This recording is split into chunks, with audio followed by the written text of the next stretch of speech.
পরম পুরুষ শ্রী শ্রী রামকৃষ্ণদেব তিনি ইসলাম ধর্ম গ্রহণ করেছিলেন। বলছেন দক্ষিণেশ্বরে ঠাকুর বাড়িতে একদিন তিনি একজন মৌলানা সাহেবকে দেখলেন, তিনি উপাসনা করছেন। তার উপাসনা দেখে আমি বুঝলাম তিনি ইসলামের মধ্যে দিয়ে তিনি ভগবানকে পেতে চাইছেন। ফলে যিনি উপাসনা করছিলেন সেই মৌলানা সাহেবের কাছে গিয়ে রামকৃষ্ণদেব বললেন, আমায় ইসলাম ধর্মে দীক্ষা দিন। তারপরে 7 দিন ধরে তিনি ওই ঠাকুর বাড়ির বারান্দায় সারাক্ষণ তিনি আল্লাহর উপাসনা করেছেন।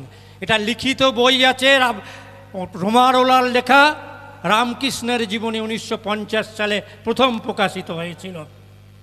ফলে রামকৃষ্ণদেব তিনি ইসলাম ধর্ম নিয়েছিলেন। আর এরা অমিত শাহরা, দিলীপ ঘোষরা, তারা প্রতিদিন মুসলমানদের বিরুদ্ধে বলছেন।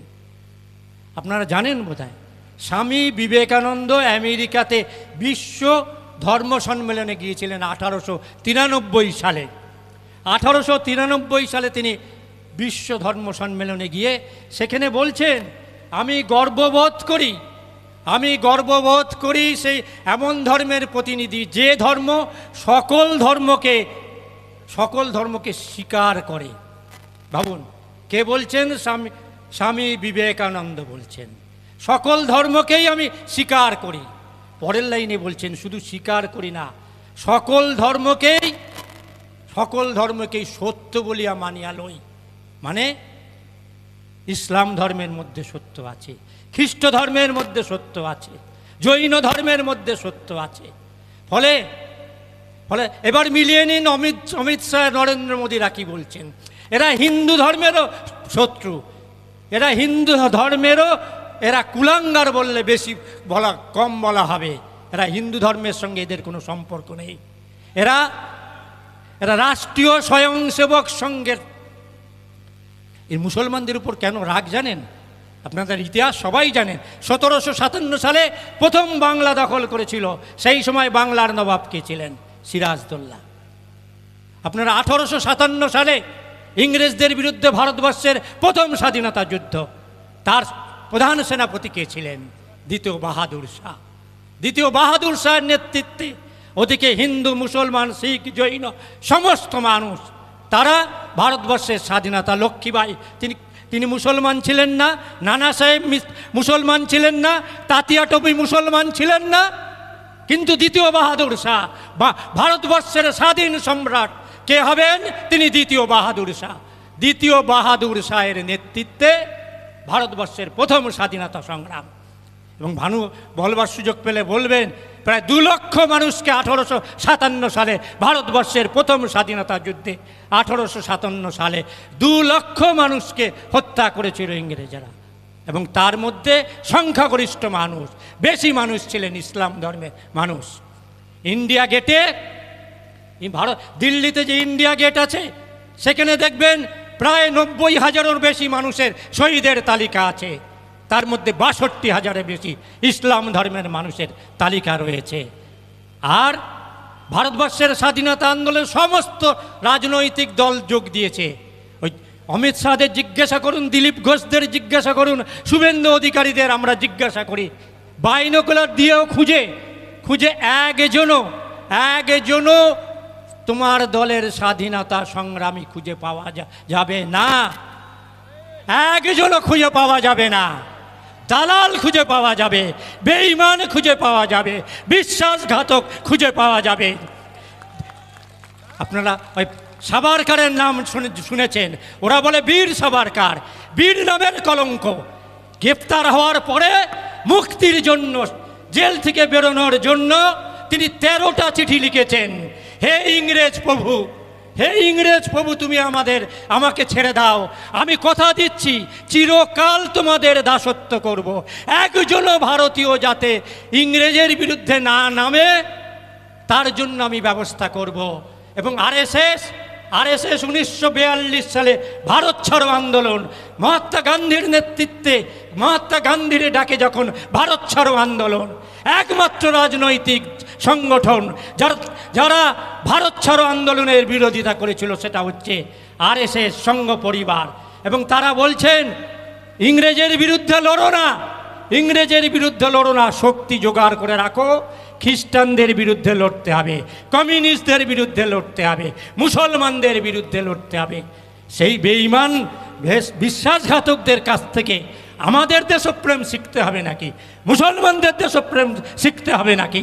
বেঈমানদের কাছ থেকে কোনো ভারতীয়, সে হিন্দু হোক, মুসলমান হোক, শিখ হোক, জৈন হোক, একজন ওই বেঈমান বিশ্বাসঘাতকদের কাছ থেকে দেশপ্রেমের কথা শুনবে না। ইংরাজের পাচাটা দেলাল সাম্প্রদায়িক শক্তি দূর দূর দূর হটো। ইংরাজের পা চাটা দালাল সাম্প্রদায়িক শক্তি ভারত থেকে দূর দূর দূর হটো। আপনারা জানেন যে এরা শুধু মুসলমানদের সম্পত্তি কাটছে না।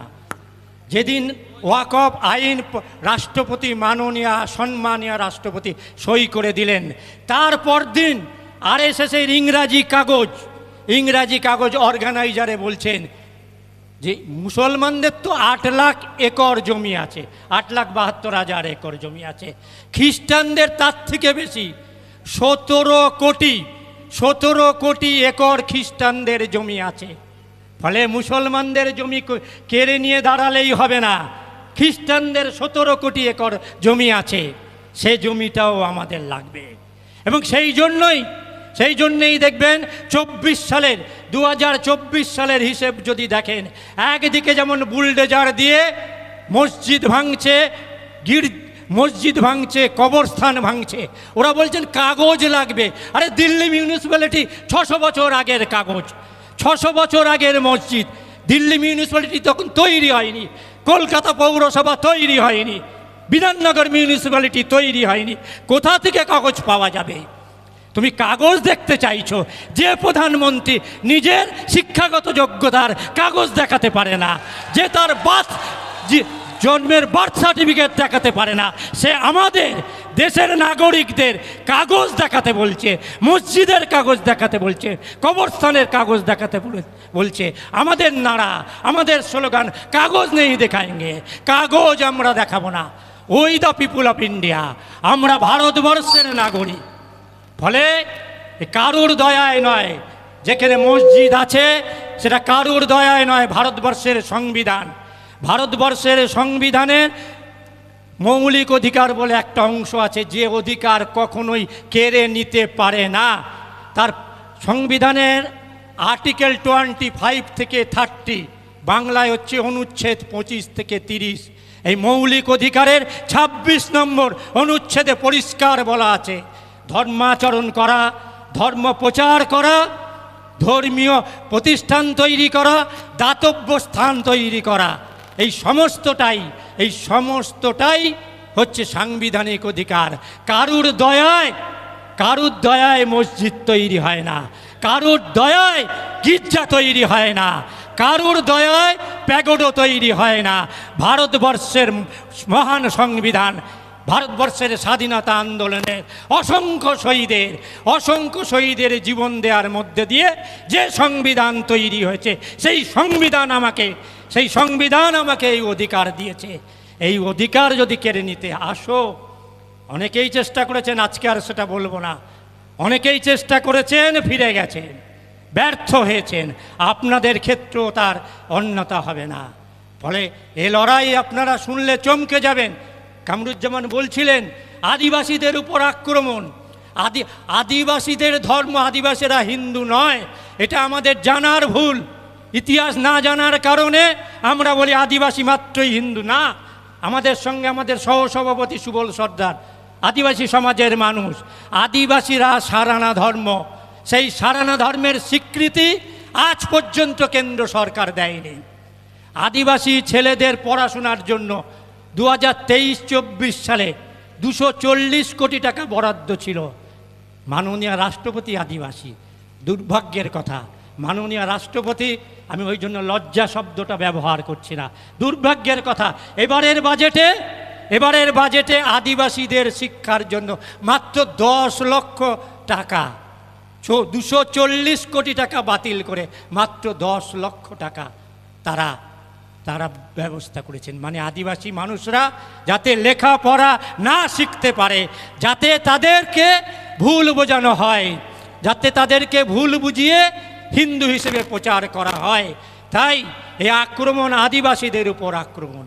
আমি শেষ করব খালি, এ লড়াই অনেক বড় লড়াই। ফলে এখানে যারা উপস্থিত তারা প্রত্যেকেই নেতা, প্রত্যেকেই নেতা। আমি অন্তত মনে করি আপনারা প্রত্যেকেই নেতা, অন্তত নেতৃত্ব দেবার যোগ্যতা আছে। ফলে ষড়যন্ত্র অনেক গভীর। আমি একটা লাইন বলে শেষ করব, ষড়যন্ত্র অনেক গভীর।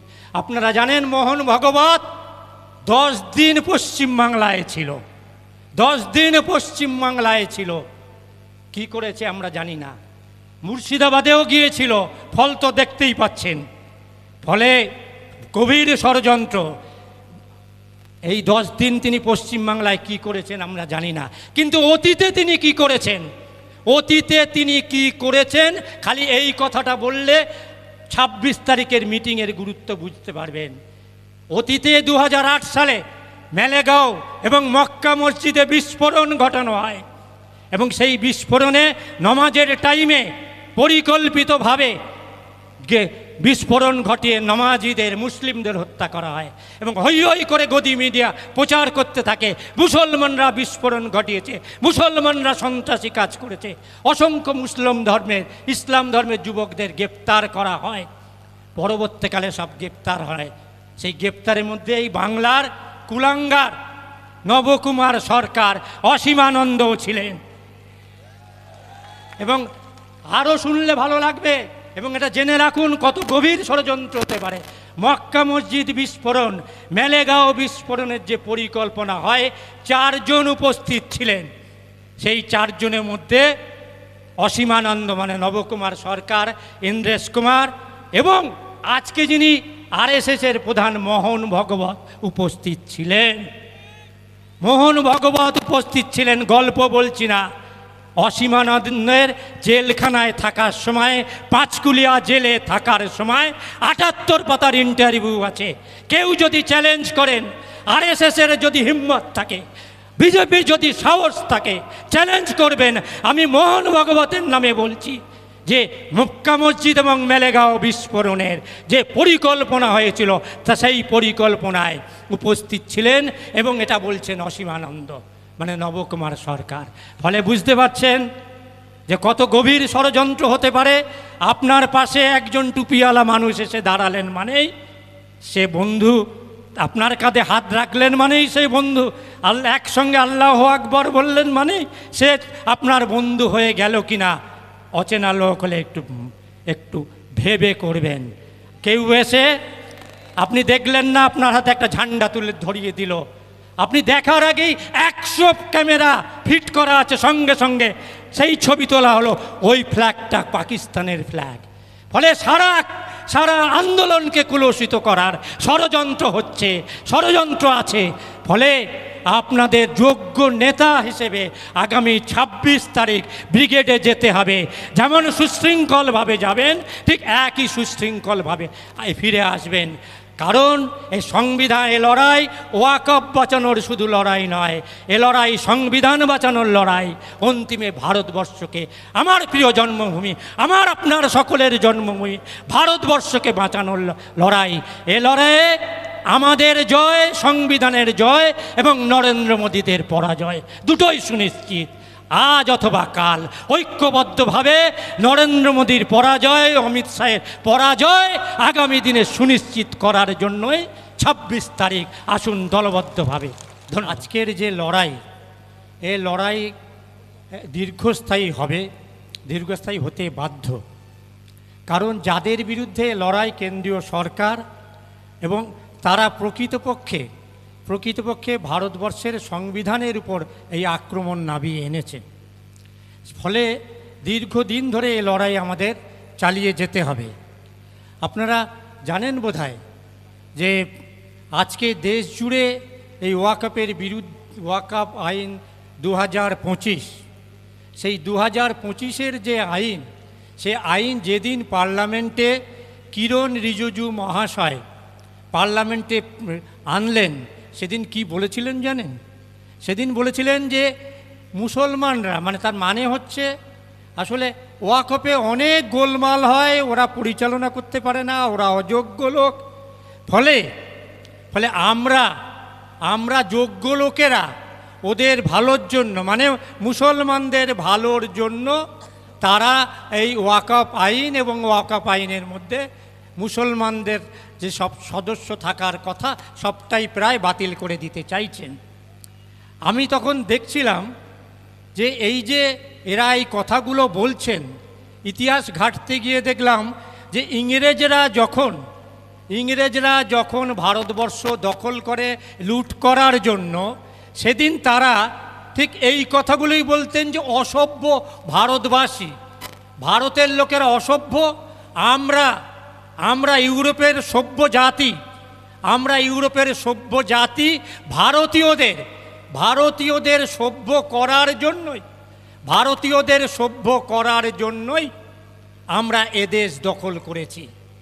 মিলিয়ে নিন, ইংরেজরা ভারত দখল করেছেন যে যুক্তি দিয়ে, ঠিক একই যুক্তি তারা আজকে পার্লামেন্টে কিরণ রিজিজু বলছেন। কেন বলুন তো? আসলে এই যারা এই দেশের মঙ্গলের কথা বলছেন, দেশের সংবিধানের কথা বলছেন, তারা এটা খুব ভালো করেই জানেন। ওরা হিন্দু কথা বলছেন, আপনারা শুনলে চমকে যাবেন। কামরুজ্জামান বারবার করে বলছিলেন যে এই দলটা বিজেপি সংঘ পরিবারের সঙ্গে হিন্দু ধর্মের কোনো সম্পর্ক নেই। যদি বলেন কোথা থেকে বলছি, 1915 সালে পরম পুরুষ শ্রী শ্রী রামকৃষ্ণদেব তার জীবনী লিখেছিলেন একজন বিদেশি, তার নাম হচ্ছেন রোমারোলা। এখানে অনেকেই পড়াশোনা জানা মানুষ আছেন, একটু ঘেঁটে দেখে নেবেন যে রোমারোলার পরম পুরুষ শ্রী শ্রী রামকৃষ্ণদেবের জীবনী লিখেছেন। সেই জীবনীতে তিনি বলছেন রামকৃষ্ণদেব ইসলাম ধর্ম গ্রহণ করেছিলেন।